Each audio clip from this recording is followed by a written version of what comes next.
Tignan natin sila kaya makakaroon ng unang mga kadungis din sa record ng Coca-Cola Tigers. Apat ng panalo ng Coke as we see the first quarter field goals ng Purefoods 63 at samantalang ang Alaska inaalat with 32%. Tumaas ang field goal shooting ng Purefoods pagkatapos sila makapress. Ang dami lang na po ang turnovers kaya na-shoot nila kagad mga layups. Samantala, nakita niyo po yun at tira nitong si Mark Pingris, napakalayo yun. At napapailing na naman si Coach Ryan Gregorio. At sa magbubukas po ng ating second quarter mga kaibigan, lamang po ng tatlo ang Purefoods Chunky Giants. Nakita niyo ulit, yung nakalatag niyo na depensa ng Purefoods Chunky Giants. Mistulang 2-2-1 press ang ginagawa ng Purefoods at doon kasi sila nakakuha ng mga steal kaninang first quarter. This is Renzi Bahar to Willie Wilson. Wilson firing. A great evangelista. Following the rebound para po sa Purefoods Chunky Giants. Again, ito pong Purefoods Chunky Giants. Ano nga po victory lamang po sa Barangay Ginebra kung saan ay tala ng Barangay Ginebra. Ito pinakamabang Castillo. As a franchise, Mark Castillo. Moving on without the ball sa mga ganda ng pwesto niya. For that shot. 37 time. Dito, hihingi ng second time out ang Alaska Aces. Hindi nga nagustuhan ni Coach Tim Cone yung nangyari doon because sinasabi nga niya kay Willie Wilson, dapat nag-follow ka. Pag merong nag-screen, hindi ka pwede mag-cheat because itong si Noy Castillo, nag-flare out siya at nakukuha niya yung bola sa mas komportabling lugar at nakakatira siya ng maginhawa. Well, Alaska is looking to win the third straight game. Dito po samantala. Si Coach Sean Tankinson ng Barangay Ginebra ay talagang nagsa-scout ang brain trust ng Barangay Ginebra. Nandito sila ngayon, nanonood sila because karamihan sa mga teams ito ay talagang pinag-aaralan na ngayon pa lang kung paano nila tatalunin. Laban na pa na ni Coach Sean Tankinson yung kubunan na tumalo sa kanila in their last outing. Ito po yung Purefoods Chunky Giants. At earlier nga po ng first quarter, itong si Eugene Tejada, isa po sa mga talagang magandang laban sa Barangay Ginebra. Yung siya rin ang magandang nilalaro ngayon para po sa Purefoods Chunky Giants. Sa puntong ito mga kaibigan, dito sa ating second quarter, ito Purefoods Chunky Giants, ba't na nakukuha na nila itong estilo ng Alaska Aces? Ang ginagawa kasi nila, inuunahan na nila itong Alaska bago pa lang ma-form yung triangle offense ng Alaska. Pinipress nila kagad para pagbaba na Alaska. Binubulabot kagad. Binubulabot kagad para ubus na yung oras pagdating sa baba. Samantala, Renzi Bahar, Tiantres. Unang bitaw nitong si Renzi Bahar. Sigurado nga tayong masasabi natin positibo. Itong magiging epekto ni Renzi Bahar para po dito sa Alaska Aces na wala na nga ito si Brandon Cablay at si Michael Miss. Kailangan talaga ng isang able backup. Ayan po, si Renzi Bahar, kinuha yan ni Coach Tigo matapos ng isang magandang step sa Indonesia Basketball League. Kaya mataas ang kumpiyansa ni Renzi Bahar. He took the 3-point shot kanina. Meanwhile, ito, makakadalawang sunod kaya Renzi Bahar nakatubili, airball tuloy. Opportunity para sa Purefoods Chunky Giants ngayon. The lead is down to 2.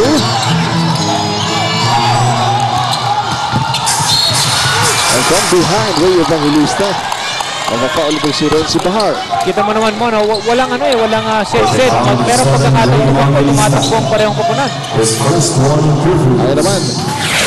Ano ito mga kaibigan, tinagwa natin ito. Renzi Bahar. PM Press. Atin sa inyo na bago PM. Power to the people. Alam mo sometimes pag dati kang naglaro sa PBA, mawala ka man, yung change of environment, maganda na tutulong sa'yo. Yung iba kasi mas pagbalik nila sa PBA, mas confident na sila. Ang PBA kasi very important na pag umakit ka, kailangan kumpiyansa ka sa sarili ka. Because lahat ng kakampi mo dyan, lahat ng labing dalawa, lahat yan magaling. Wala naman na players na kinukuha sa PBA, tapos hindi rin magaling. Lahat yan capable. Wala dito po, ito si para po sa Purefoods Chunky Giants. Whoever thought, ito po si Eugene Tejada. Alam mo, matapos yung kanyang nasasabi nating so-so start dito sa PBA. Ngayon, talaga isa sa mga inaasahan ni Coach Ryan Gregorio. Saka maganda pa dyan, galing siya sa yung hindi siya nakakalaro, bangkong siya. And yet, kung nabigyan siya ng pagkakataong maglaro, talagang pinatunayan niya sa lahat na kaya niya talagang maglaro at magpakita ng maganda dito sa atin sa PBA. Samantala, Renzi Bahar anticipating that pass. Holding foul number 5, Renzi Wala Bahar. dito kay Noy Castillo. Halos ang foul na si Noy Castillo. 14 seconds to shoot. Alam mo tuloy, nasabi mo yan, Eric. Sabi nga nila, mas magagaling daw talaga mag-coach yung mga players na hindi masyadong nagagamit. O, kitang-kita natin. Yes, tama ka dyan, Mount. Kasi mas maraming panahon. Napag-aaralan nila eh. Napag-aaralan nila yung game. Oo, pero napapansin natin, Alaska, 3 out of 4 na yung 3-point field goal sila. Samantalang ang Circus, wala pa. Hindi 12. At ito naman, si Mark Pingles, nagkakaroon na siya ng favorite shot dito inside the lane. Ayun kanyang peer drop. Okay lang yun kay Coach Ryan, basta high percentage yung sinitake ni Mark Pingles. And he's been hitting his shots eh. So talagang sige lang na sige. A 4-point lead para po sa Junkie Giants. Tony De La Cruz has been quiet para sa Alaska Aces. Sinatap siya dito ni Renzi. And Tony De La Cruz, papasok yun, pero foul recovered Eugene Tejada. Hindi po magkakount yung tira na yun ni Tony De La Cruz. Sideline inbound lang ang sinawag ng ating referee. Substitution, line Cortez for Renzi Bahar. Nick Velasco for Sonny Come on, Thomas. going back to yung observation mo, no, yung mga players na hindi masyado nakakalaro, yun yung mga matipulis na process. Totoo yan, because miski ako nung towards the latter part of my career, hindi na ako masyado naglalaro. And marami akong nakikita kasi habang nakaupo ka sa field, Yes.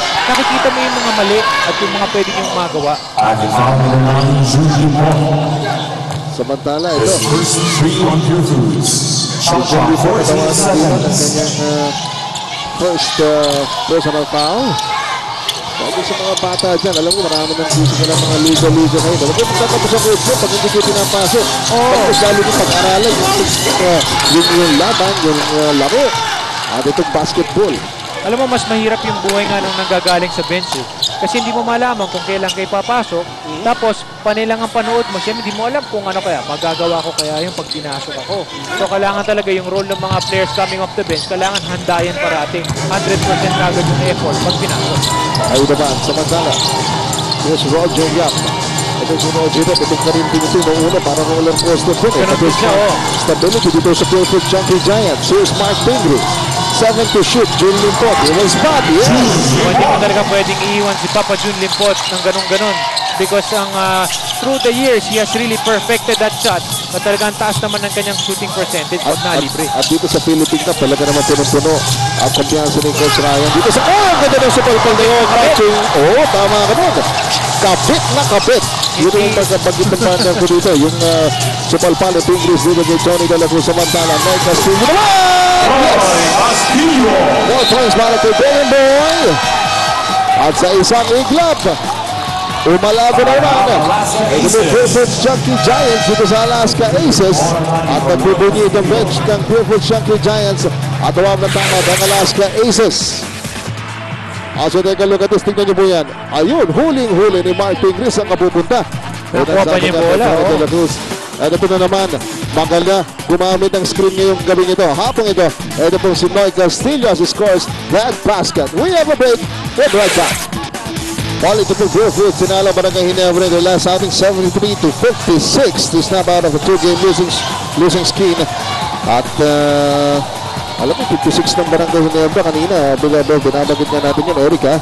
Isa sa pinakamababang output ng Barangay Ginebra dito po sa kanilang kasaysayan sa PBA. Meanwhile, ito naman ang Alaska Aces, ha? Laging kompleto ang nanonood, yung management at yung mga mismong may-ari. Oo. Si Fred Uitengshu and Fred and Kerry Uitengshu always in attendance dyan sa Araneta or kahit saan naman, minsan out of town, nanonood din sila. Talagang grabe yung suporta na pinapakita nila sa kanilang team. Alam mo, binabagit kasi natin lagi, yung mga Iron Man, yung mga players na tulad ng Alvin Patrimonio, mga hindi nag-dimintis ng mga laro, ano? Pero dapat siguro, isayta rin natin, maging yung mga managers, mga officers ng ating mga kupunan, ng mga ball clubs, na talagang hindi rin nag-dimintis, day in, day out, matalo, manalo, nandun lang sa likod ng kanilang mga team. Parati nandiyan nanonood sa likod ng kanilang mga benches. At minsan talagang na yung kanilang emosyon ay nasasama sa laro. Kanina nga pinakita yung 14-4 yung points in the paint, ang Pure Foods. Ayan naman, 16-4 ng scoring ng points in the paint natin. Earlier, meron pong PN3 itong si Eugene Tejada. I would like to believe ito si Eugene Tejada na maganda raw ang shooting clip na naglalaro pa sa Estados Unidos from beyond the arc. So, gusto niyang patunayan niya sa game ito, pero that time sinalpa siya dito si John Limpot with a follow-up underneath. Meron mga Spurs itong Beaufort Chunky Giants ng score. Hindi na bibigyan ng last. Ito ito. Mike Pingree! He will go all the way! Basket will land! Sumugal pa ng sundot dito si Mike Cortez. Yun yung sinasabi na kung papaulit mo na, siguraduhin mo nang hindi ma-complete or magkakaroon ng possible 3-point play. Tama. Look at this. Baka na anticipation doon ni Mike Pingree. And look at the big man dribble.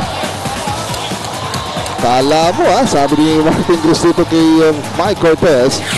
Masamang balita dito, pangatlo na yan para kay Mike Cortez. Saka matutuwa ka naman dito kay Mark Pingree. Pine-pressure niya yung point guard ng kalaban. Siya pa naka-agaw at siya pa naka-fast break.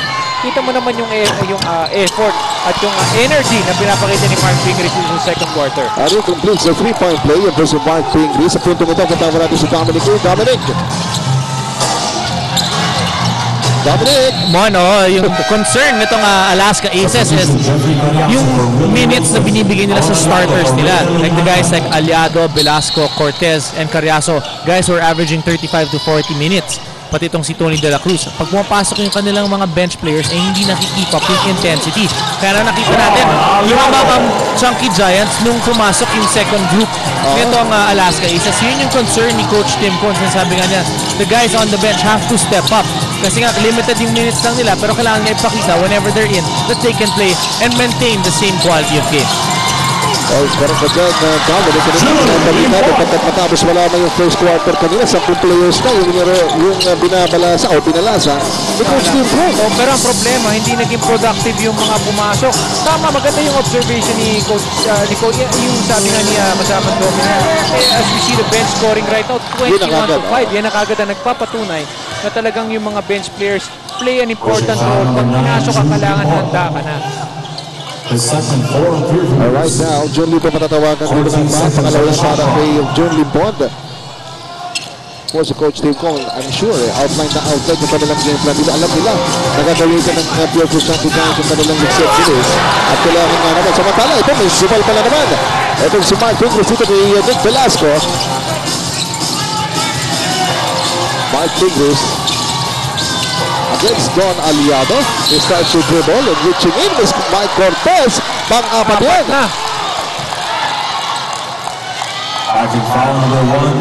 Dito po nga naman dalawang sunod na foul. Parehong binigay na dito kay Mark Pingree. Saka masamang balita yan para kay Coach Tim Cone because Mike Cortez is your #1 point guard.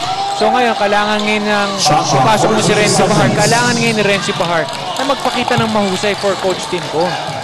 A lot of pep talk probably kung di man si Ron dun sa second stringer. So sa bench ditong Alaska Aces. Samantala ball out body.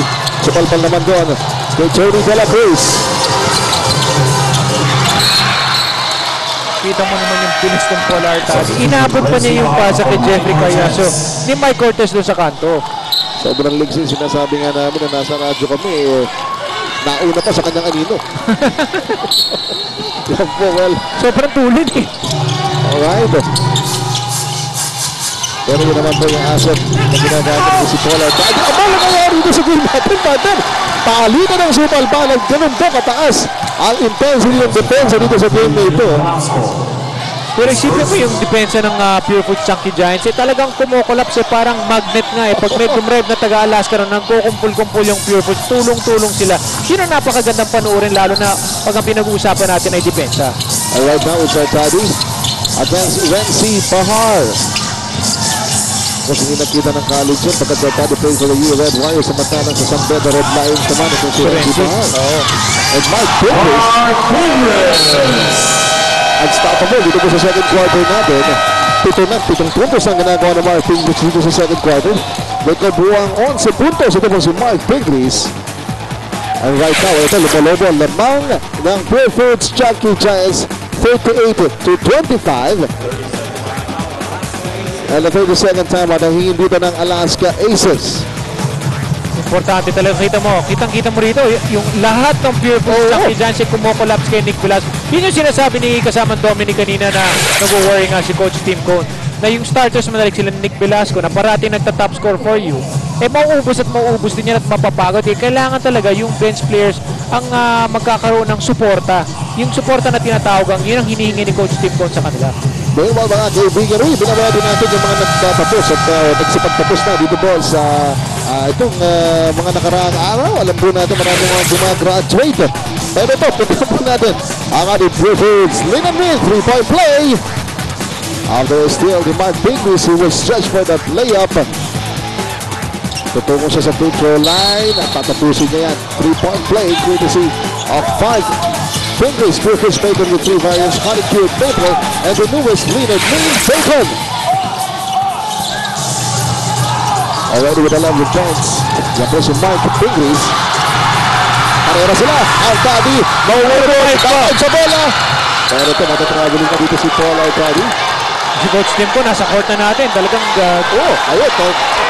usok na yung tenga ni Coach Tim ko. Galit na galit si Coach Tim ko kasi hinihingi nila ng foul kanina yung game. Bago naagawan ni Paul Artadi si Renzi Bar, talaga nagko-complain na kagad ang buong Alaska bench. Ayun, at Coach Tim ko, namumula po yan. Hindi ho sa init. Hindi sa talo. Pula niya yung puling shirt niya. Pati yung tenga niya namumula na rin sa galit. At look at Coach Tim ko. Technical foul on Alaska Aces coach Tim Cole. Ang natawagan ng technical foul dito si Coach Tim Cole. Makita niyo po dito. Karera. Ito si Paul Artadi. At itong si Renzi Bahar. Ayun si Coach Tim Cole. Nasa loob na siya. Halos nasa 3-point line na siya.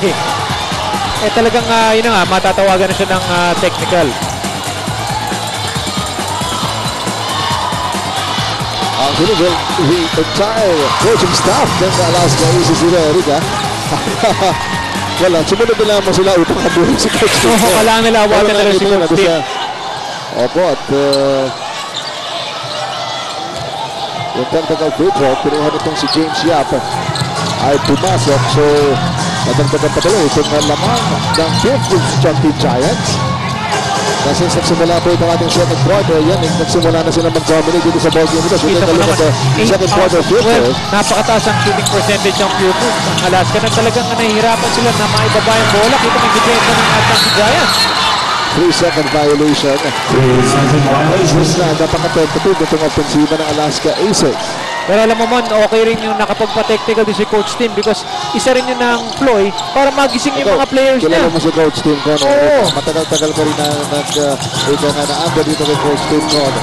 Yun pa kasama sa kasama din sa mga hindi masasabing ploy, pero para ipakita ni Coach Tim ko sa mga players kung gaano siya kanina-test dito sa ball game. Well, right now talaga kailangan na lang ng pampagising because yung Alaska Aces niya is down and talagang nothing seems to work for his Aces. So kailangan talaga na makita niya sa mga players na talagang very emotional na siya and they really have to wake up or else kakainin sila ng buhay ng Chunky Giants. Ito na naman! Wala tayo this time na ikas na! Pasa naman!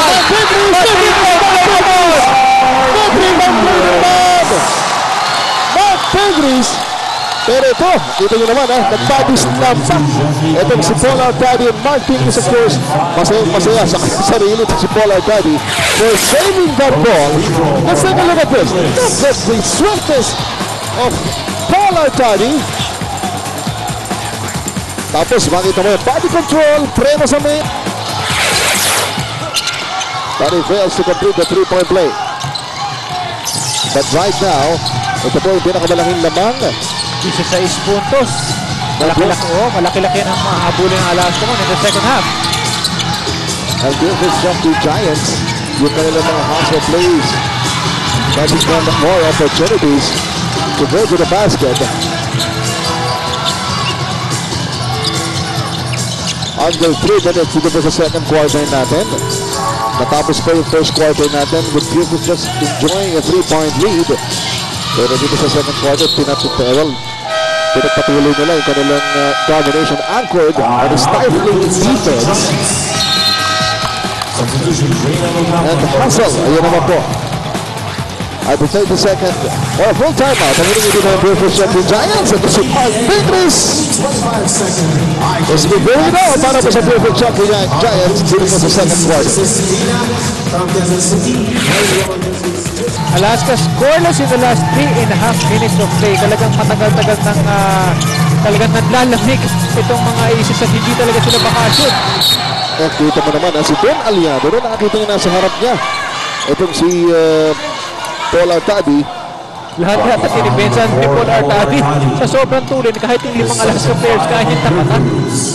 Ayun po at 14 seconds to shoot. diretso siya ni Don Aliado. Foul.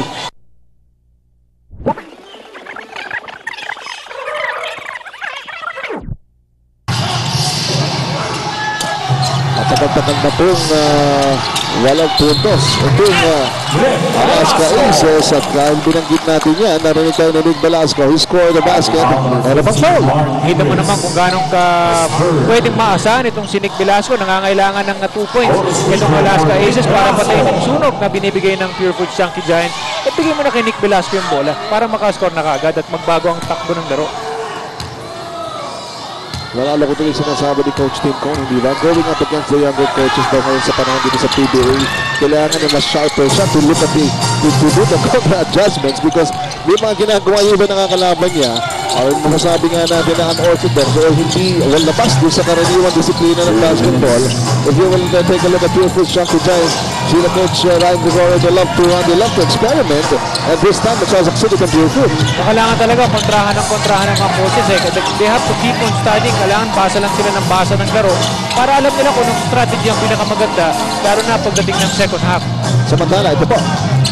American 40 dito sa ating second quarter. Magkulo ng magka sa pasa si Paul Arcadi. But they get it back. Pariaso. They will recover. Pero ito, sabi ni Jeffrey, labas muna tayo. Ayusin natin itong ating offensive. Aliado 5! Top of the key. Malaking bagay yung shoot ni Nick Velasco at ni Don Aliado. No? Kailangan talaga nila maging mas fluid sa offense because wala talaga nangyayari sa offense ng Alaska for 3 to almost 4 minutes of play already. Baba sa 13 at lamang ng Pure Foods Chunky Giants. These guys started hot para sa Pure Foods. Dito si Eugene Tejada. But right now, here's Paul Arcadi. James Yap! Fouling! Piendres yan. Pero hindi yung papasok na foul.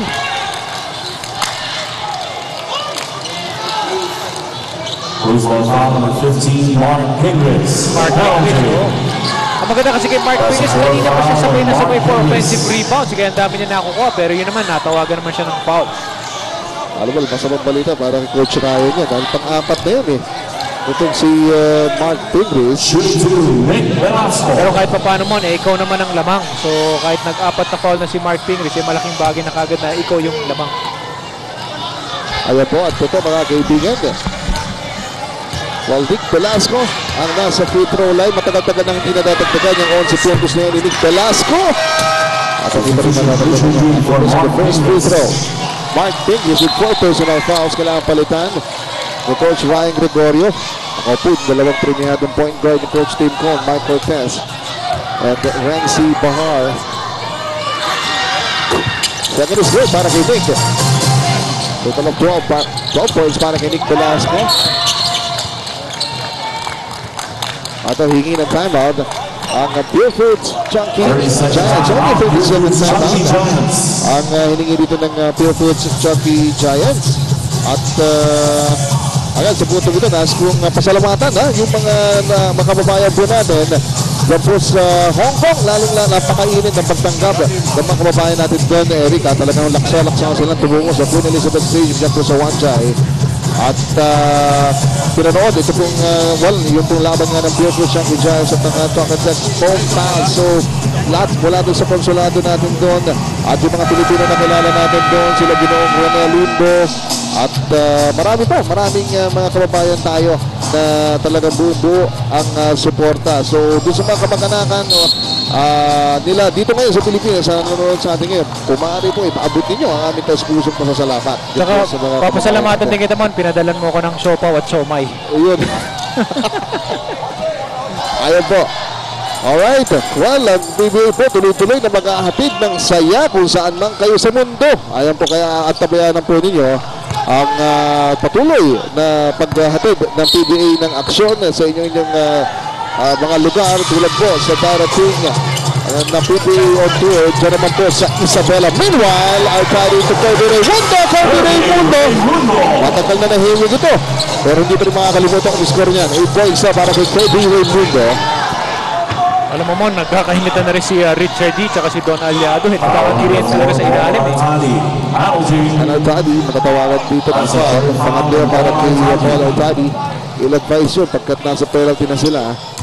And this will send Rainier Hugnatan. Yun lang naman ang masasabi nating negatibo. Masyado bang bigit dumepensa. Tulad sa pangyayari yun. Yun na yung technical foul kanina ni Coach Tim Con. Kasi nagre-reklamo si Coach Tim na bakit hindi tinatawagan ng foul itong si Paul Artadi. Masikip na masikip yung pagkakadepensa niya kay Renzi Bahar. Nakatalikod din si Renzi Bahar. Hindi mo talaga kailangan ng distansya kasi hindi naman nakaharap eh. So pag nakatalikod siya, pwede mong dikitan talaga ng mabuti. Unless pag humarap na si Renzi Bahar, that's the time you have to give space. Pero obviously, yun ang ginagawa ng PFL Chunky Giants. They apply early defense, lalo na sa ball carrier nitong Alaska Aces. Sino man yun? Kailangan talaga because pag dumidepensa ka talaga, pag may spasyo yung defense mo at nakaharap, then yun pwede kang malusutan at pwede makalusot ka agad from the backcourt. So very important na talaga you have to make him turn around para hindi niya masyadong ma-set yung mabuti yung opensa. Samantala, ito po si Richard Yin sa free throw line. Mula po sa San Jose, Antique. Binabati din natin yung mga kababayan po natin dyan sa Antique.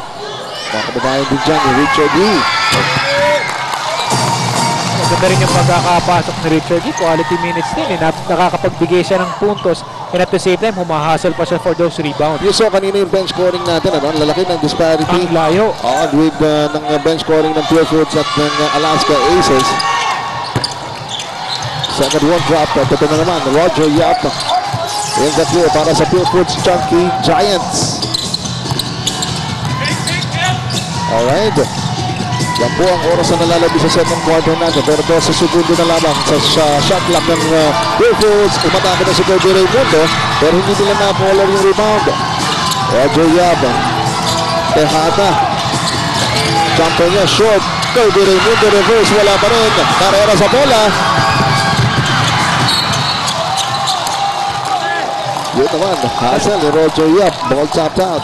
Nagbago yung tema ng laro parang one step slower yung Alaska. Ito ng mga Pure Foods, parati nauuna sa loose ball at rebound. Pinakamalaking laman po ng Pure Foods na naitala dito sa quarter nito. Stood at 18 points. Ito na lamang, 5 seconds na lamang dito sa second quarter natin. Nick Velasco! Yes! So ang last save, nagmula sa Alaska Aces, courtesy of Nick Velasco. Yan naman po, tutungo sa dugout ito pong Alaska Aces. Trailing itong Pure Foods Chunky Giants. So dito po sa second quarter natin, dinami na ng Pure Foods Chunky Giants. Ito pong Alaska Aces. Tingnan natin magkakabuan ng kwento niya. Pero sa puto na, punta natin si Dominic. Dominic! Thank you, Mon. Kasama natin si Mark Pingres. Mark, 15 points, 5 rebounds, 3 blocks, 2 steals. Okay, inspirado yung laro mo.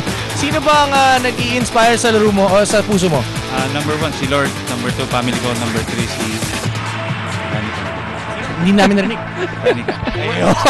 Okay. Binabati ko pala si Ate Ridge sa Pampanga, si Kuya Origin, si Ate ko Juan, si Mama ko, love you, kay Danex, kay Kila Pebs, hello, Kila Den, I love you. Alright, thank you, Mark. Mon? Alright, salamat sa Dom. Hindi pa po tapos ang ball game, mga kaibigan. Halftime pa lamang po tayo. Magalit kaya si Danny ka, mahina yung pagkakasabi. Pero ito mga kaibigan, well, ayan po. Dito natin ito mga huling segundo ng ating second quarter. Nice set up para dito kay Bigger Velasco. And Alaska scored the last basket to end the first half, mga kaibigan. But still, ito po Pure Foods leading this ball game. Score up is 46 of Pure Foods Chunky Giants.